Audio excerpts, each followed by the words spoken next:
বিনা তেলে তৈরি এই কাঁচা লঙ্কা ধনেপাতা ভাপা মুরগিটা কিন্তু আজকে আমার দিদির জন্য। ইনি হলেন আমার দিদি, ভর্তি হয়েছে জিমে। আর আমার কাছে এটা আবদার ছিল যে এমন একটা রেসিপি বানাতে যেটা হবে খুবই টেস্টি, কিন্তু তার মধ্যে কোনো ধরনের অয়েল থাকবে না।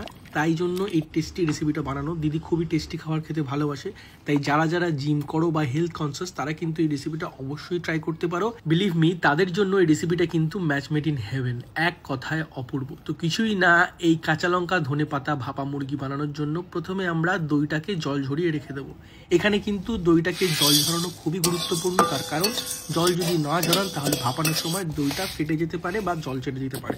তারপর আমরা শুকনো খোলায় গোটা গরম মশলা আর গোলমরিচকে ড্রাই রোস্ট করে সেটাকে সুন্দর করে গুঁড়ো করে নেবো। তারপর একটু বেশি পরিমাণে ধনেপাতা, আদা, রসুন আর কাঁচা লঙ্কাটাকে শিরের মাধ্যমে ভালো করে বেটে নেবো। আমি এখানে ঝালের পরিমাণটা বেশি দিয়েছি, আপনারা চাইলে ঝালের পরিমাণটা কম দিতে পারেন। যেহেতু আমরা ঝাল বেশি খাই তাই এখানে ঝালের পরিমাণটা বেশি দিয়েছি। ঝালটা কিন্তু এখানে পার্সোনাল প্রেফারেন্স।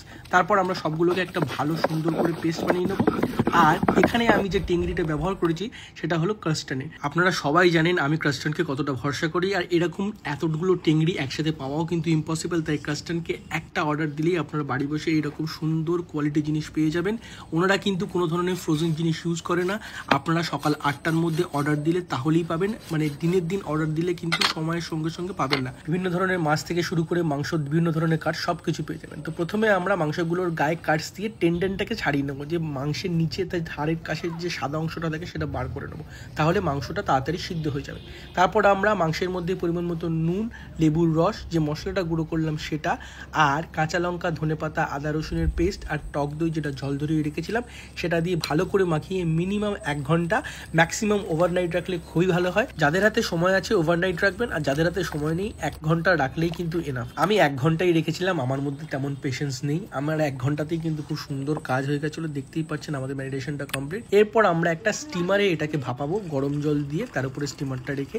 আপনাদের কাছে স্টিমার না থাকলে আপনারা কিন্তু টিফিন বক্সের মধ্যে দিয়েও এটাকে ভাপাতে পারেন, কোনো অসুবিধা নেই। এরপর এই টেংরিগুলোকে আপনারা কতক্ষণ ভাপাবেন তার উপরে ডিপেন্ড করছে। আপনারা যদি বুকের দিকের মাংস নেন তাহলে তাড়াতাড়ি সিদ্ধ হয়ে যাবে, যদি পুরো লেগ পিস নেন তাহলে বেশি সময় লাগবে, আর যেরকম টেংরি যদি নেন তাহলে কিন্তু সময়টা কম লাগবে। আর এটা কিন্তু মাংসের কোয়ালিটির উপর ডিপেন্ড করছে। আমার লেগেছে 45 মিনিট। যতক্ষণ মাংসটা ভাপানো হচ্ছিল আমি ওখানে কাঁচা লঙ্কা, ধনেপাতা চপ করে নিয়েছি। দেখতেই পাচ্ছেন টেংরির মাংসগুলো সব ওপরের দিকে উঠে এসেছে, অপূর্ব দেখতে লাগছে। আর যেহেতু আমরা দইয়ের জলটা ঝরিয়ে দিয়েছিলাম তাই কোনো জল বেরোয়নি, সুন্দর করে একদম অপূর্ব লাগছে। মানে কাউকে যদি বলা হয় এটা বিনা তেলে তৈরি হয়েছে সে বিশ্বাসই করবে না। তারপর একটা পাত্রে সেগুলোকে ট্রান্সফার করে উপর থেকে কাঁচা লঙ্কা, ধনেপাতা যে কোচানো সেটা আর যে মশলাটা আগে গুঁড়ো করেছিলাম সেটা দিয়ে গরম গরম পরিবেশন করুন। বিলিভ মি, এটা খেতে এতটাই অপূর্ব যে ভাপানো, তার উপর তো বোঝাই যাবে না বিনা তেলে রান্না করা। বাড়িতে এটা অবশ্যই ট্রাই করবেন এবং আমাকে জানাবেন যে কেমন লাগলো। আশা করি বুঝতে পারছেন মাংসটা কতটা সুন্দর সুসিদ্ধ হয়েছে। একটা আলতু চাপে কিন্তু সুন্দর করে বেরিয়ে আসলো। টিল দিন, টাটা।